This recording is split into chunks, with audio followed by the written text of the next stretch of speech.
Hi guys. நம்ம first போட்ட அந்த ஃப்யூச்சர் நியூஸ் பேப்பர் வீடியோ நல்ல ஒரு வைரல் ஆச்சு.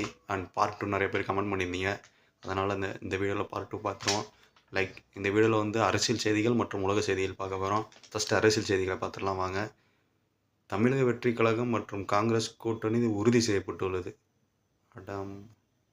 தேர்தல் நெருங்கும் நேரம் என்பதால் பொங்கலுக்கு ரூபாய் 5000 வழங்கப்பட்டுள்ளதாக பொதுமக்கள் திமுக மேல் விமர்சனம். கனிமொழியை முதல்வர் வேட்பாளராக நிறுத்தப் போவதாக திமுக வட்டாரங்கள் கூறியுள்ளது பேசும் பொருளாகியுள்ளது. அண்ணாமலை புதிய கட்சி தொடங்கினார் என்பதால் பாஜக ஆதரவாளர்கள் கடும் விமர்சனம். அதிமுக கூட்டணிக்கு தான் வாய்ப்புகள் உள்ளதாக எடப்பாடி பழனிசாமி மீண்டும் பேட்டி. தல அஜித் மற்றும் ஆக்ஷன் கிங் மற்றும் பிரபலங்கள் விஜய்க்காக பிரச்சாரம் செய்ய உள்ளதாக தகவல்கள் வெளியாகியுள்ளன. ஐயோ. அண்ட் உலக செய்திகள் பார்ப்போம்.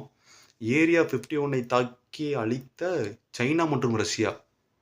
உக்ரைனுக்கு ஏலியன் சப்போர்ட் இருப்பதாக அந்நாட்டு தலைவர் வலைதளத்தில் பதிவு. இந்தியாவிலேயே செமிகண்டக்டர் சிப் ஆலை தொடக்கம். ட்ரம்ப்பை எதிர்த்து அந்நாட்டு மக்கள் போராடினதால் ட்ரம்ப் பதவி விலகினார். இந்த வீடியோட பார்ட் 3 வேணும்னா நம்ம சேனலில் கமெண்ட் பண்ணுங்கள் அண்ட் சப்ஸ்கிரைப் பண்ணுங்கள். பாய்.